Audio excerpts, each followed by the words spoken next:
Hallo ihr Lieben! Ja, Weihnachten ist nicht mehr weit und ich habe mal in meinen alten Videos gestöbert und eins aus den Anfängen herausgesucht. Da male ich mit ganz einfachen Mitteln eine Winter-Schneelandschaft. Und das fand ich gerade so passend, auch wenn ich nach draußen schaue. Hier im Westen der Bundesrepublik ist es sehr warm und im Moment gar kein Schnee in Sicht. Aber viele wünschen sich ja zum Weihnachtsfest vor allen Dingen eine weiße Schneedecke und viel Sonnenschein.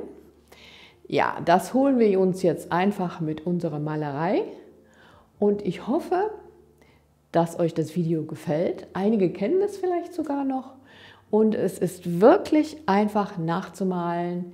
Probiert es einmal und habt Spaß dabei.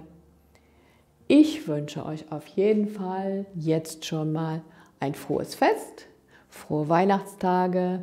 Lasst es euch gut gehen und wir sehen uns vielleicht noch in diesem Jahr, aber ganz sicher dann im kommenden Jahr.